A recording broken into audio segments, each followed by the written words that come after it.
Ketika angin mengalun, mereka tahu kamu akan kembali. Hari-hari berlalu, tetapi bagi Marco, perasaan ketidakpastian tetap mengendap dalam dirinya, seperti bayangan yang tak pernah pergi. Ia merasa semakin terperangkap dalam ketakutannya.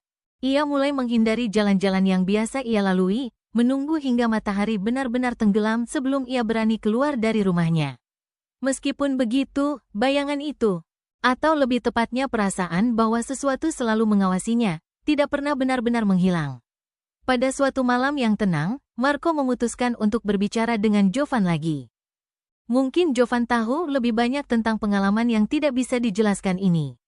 Keduanya duduk di kedai kopi yang sepi, di sudut kota, jauh dari keramaian pasar. Jovan tampak lebih tenang kali ini. Meskipun garis-garis ketegangan di wajahnya masih terlihat. Aku tahu persis apa yang kamu rasakan, katanya, suaranya rendah. Aku merasakannya setiap malam, setiap langkahku. Bayangan itu, aku tahu mereka mengikutiku. Tapi ada sesuatu yang lebih buruk daripada itu. Marco menatapnya dengan cemas. Apa itu?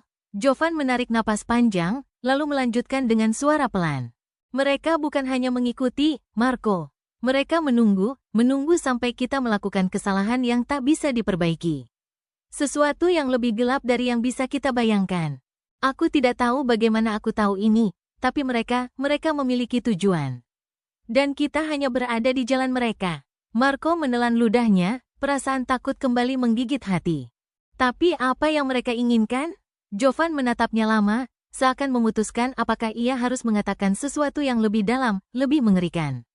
Akhirnya, ia berkata, kadang-kadang, mereka hanya ingin kita mengakui mereka. Ada sesuatu dalam diri kita, sesuatu yang terpendam, yang membuat mereka tertarik. Kita pernah kehilangan sesuatu, Marco. Sesuatu yang sangat berharga. Dan mereka menginginkannya. Itu bukan hanya tubuh kita yang mereka cari, itu lebih dalam dari itu. Marco merasa seakan dunia terhenti sejenak. Sesuatu dalam kata-kata Jovan membuatnya teringat akan kehilangan terbesar dalam hidupnya, kematian ayahnya beberapa tahun lalu, dan rasa tidak pernah bisa melepaskan diri dari kesedihan itu. Apakah itu yang dimaksud Jovan?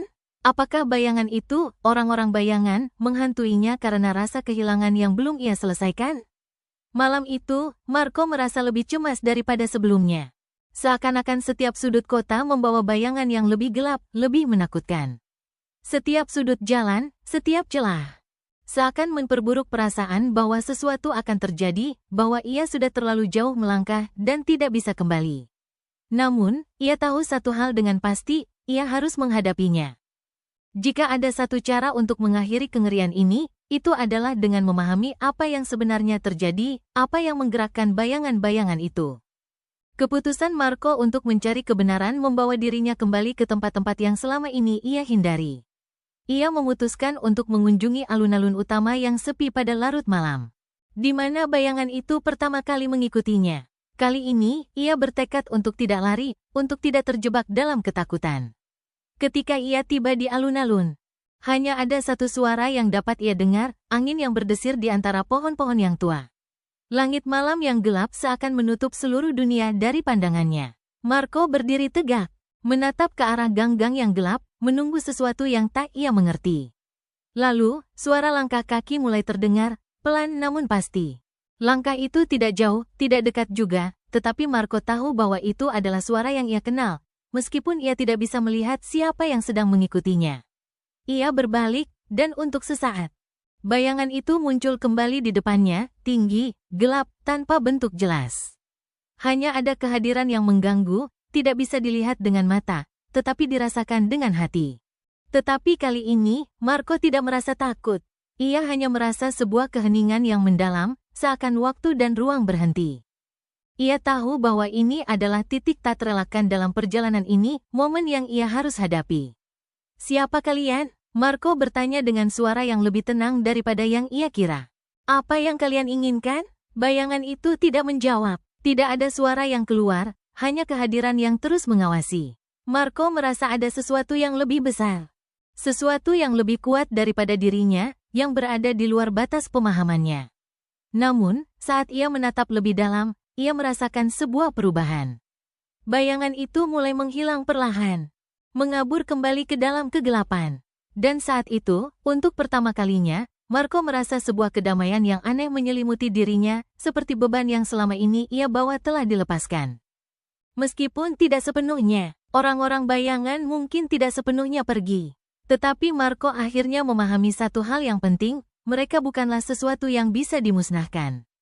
Mereka adalah bagian dari perjalanan hidup, bagian dari kesedihan, kehilangan, dan perjalanan menuju kedamaian yang tak terhindarkan.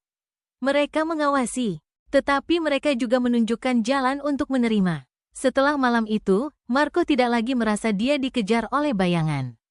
Namun, ia tidak bisa menghilangkan perasaan bahwa apa yang terjadi padanya hanyalah sebagian dari cerita yang lebih besar, sebuah kisah yang telah ada sejak zaman dahulu. Berakar dalam tanah yang dijelajahi oleh mereka yang telah pergi. Tetovo, dengan segala kegelapannya, tetap menjadi rumahnya, tetapi kini Marco tahu bahwa, seperti bayangan itu, dia pun harus belajar menerima kegelapan dan belajar berdamai dengan apa yang ia tidak bisa ubah.